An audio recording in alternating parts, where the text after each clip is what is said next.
Hello, and thanks for joining us. Coming up on today's show.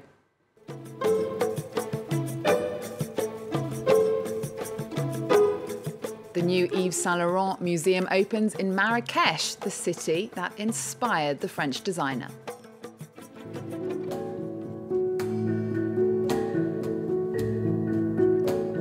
From Paris to the Pacific, Paul Gauguin's life and art uncovered at Paris's Grand Palais.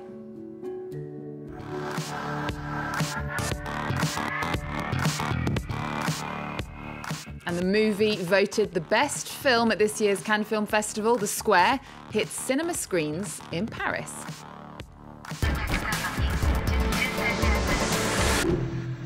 Thanks for joining us. A museum honouring the late fashion designer Yves Saint Laurent is being unveiled in Marrakesh.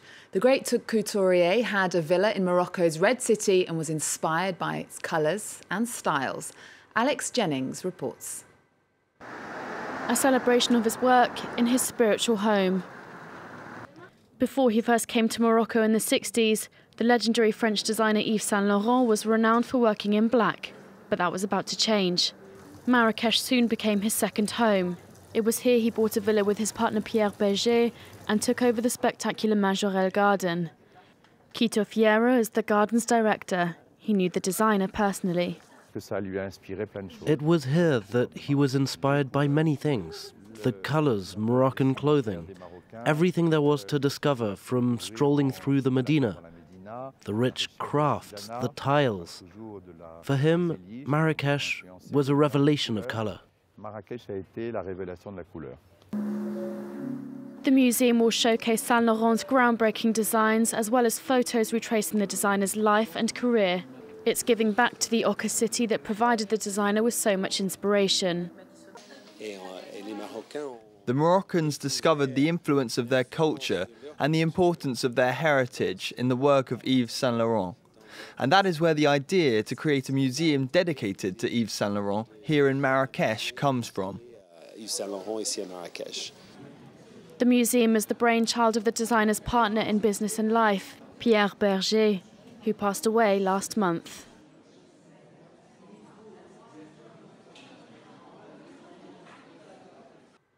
Well, now to someone else celebrated for his astounding colour and ravishing design. The French painter Paul Gauguin's work is also full of mysteries, such as idols, angels and spirits of the dead. His life and work is the subject of a new retrospective in Paris. Catherine Viette takes a closer look at the exhibition at the Grand Palais. Paul Gauguin came to painting later in life. He was 34 years old when he quit his job as a stockbroker in Paris to devote his life to art. He would go on to revolutionize the world of painting. His first big work was La Ronde des Petites Bretons. In 1886, Gauguin fled the hustle and bustle of the Industrial Revolution, overtaking the capital, taking refuge in Pont-Aven in Brittany. Not content to reproduce reality, he began to experiment with color as he sought his own personal style, composing his paintings the way a musician scores his music. The three young girls are dressed exactly the same, like if the same model had been painted 3 different times. It conveys a musical rhythm to the entire canvas. The artist said it himself, "I'm creating my own libretto." This is indeed one of his very first paintings where this musical quality really shines. His second pivotal work, this self-portrait painted in 1890. A closer look reveals it's actually a triple portrait that exposes 3 facets of his character. In the background on the left, his yellow Christ with his own likeness. On the right, a grotesque head representing Gauguin the savage and incarnates the wildness of his personality. He said, "Me, Gauguin, I'm a savage myself. A man looking for the primitive essence of things, searching for the beyond. And at the same time, I'm a martyr to art." In 1895, Gauguin settled in Polynesia permanently, seeking a society that hadn't been corrupted by the West.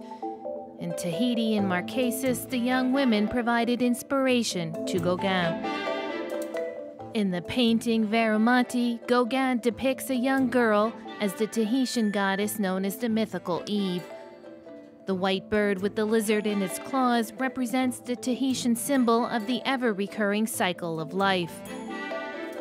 Gauguin worked in other mediums as well, woodcuts and sculpture. In his art, like in his life, Gauguin pushed boundaries and explored the unknown. The author George Saunders has become the second American writer to win Britain's renowned Man Booker Prize. It was for his first full-length novel, Lincoln in the Bardo. The book chronicles the death of Abraham Lincoln's son using the accounts of hundreds of narrators. In a politically tinged acceptance speech, he made references to the policies of President Trump. As you might have noticed, we live in a strange time. I've noticed it. So the question at the heart of the matter, I think, is pretty simple. Do we respond to fear with exclusion and negative projection and violence, or do we take that ancient great leap of faith and do our best to respond with love? In the U.S. now, we're hearing a lot about the need to protect culture.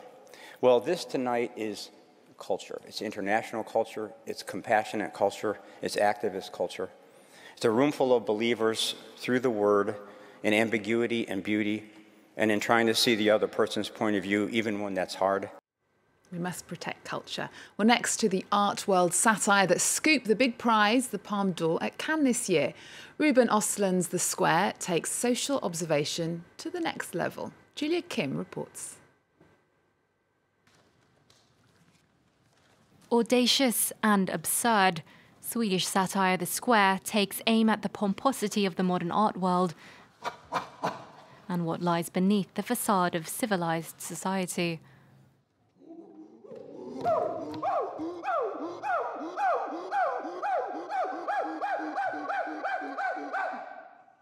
The result is enough to make most moviegoers cringe.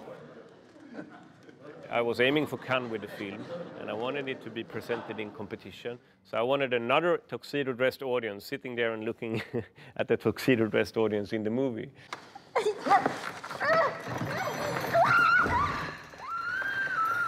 Like with all the scenes in my film, I want the audience to mirror themselves and reflect how they would behave. The film centers on the misadventures of high-minded art curator Christian, played by Klaus Bang. After his phone and wallet are stolen in an elaborate pickpocketing scam, Christian embarks on a vigilante mission to retrieve them. What follows is the gradual disintegration of his public persona and the slow reveal of his base human nature. Meanwhile, Christian juggles the opening of his pet project, an art installation called The Square, and a complicated fling with an American journalist, played by Emmy Award winner Elizabeth Moss. You know their names? But Ruben is, you know, it's this search for the truth and the honesty of every scene. A film for the modern age, The Square's acute commentary on today's society didn't go unnoticed by the Cannes Festival jury. Coming from behind, it pulled off a surprise victory, winning 2017's Palme d'Or. Next, an original cover illustration of an early Asterix comic book has sold for a record €1.4 million at a Paris auction. The drawing for Asterix and the Banquet was first published in 1965. Another cover went for €1.2 million. It comes as Asterix and his companions return with the publication of the 37th book, Asterix and the Chariot Race, set in ancient Italy. Olivia Salazar-Winspear reports. Hot off the press, Asterix's latest transalpine adventure. He's taken his motley crew on a chariot race to Italy. The story touches on regionalism and national identity, drawing comparisons with Catalonia and the recent Brexit vote. It's a case of art imitating life. And it's not the first time. Asterix in Spain was published in 1969. It's a sly wink at the hordes of French tourists who had started taking their holidays in Spain, with all the clichés, bullfights and traffic jams along the highways of the Pyrenees.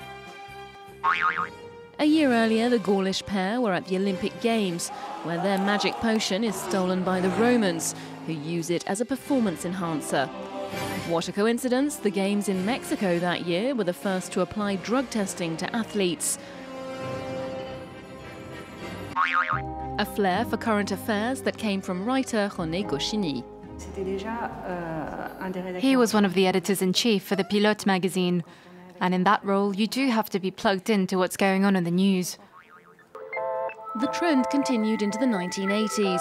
Asterix and the Black Gold is about petrol at a time when France's Breton coast was covered in an oil slick. Since 2013, the new authors of the series have taken their cues from real life too.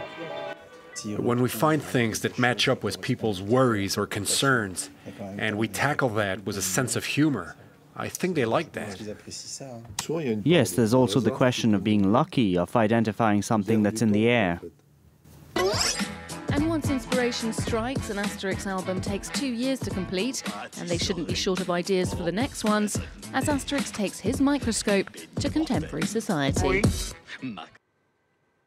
Once only known to Europeans as the Blue Men of the Desert, the Tuareg have lived in extreme conditions deep in the Sahara for more than 1,000 years. Now a new exhibition sheds light on the nomadic culture of Mali and Niger as they fight to preserve their way of life. It's on at Lyon's Confluence Museum until November. We're going to leave you with that. Remember our website, we're also on Twitter, Facebook and Instagram. There's more news coming up on France 24 after this.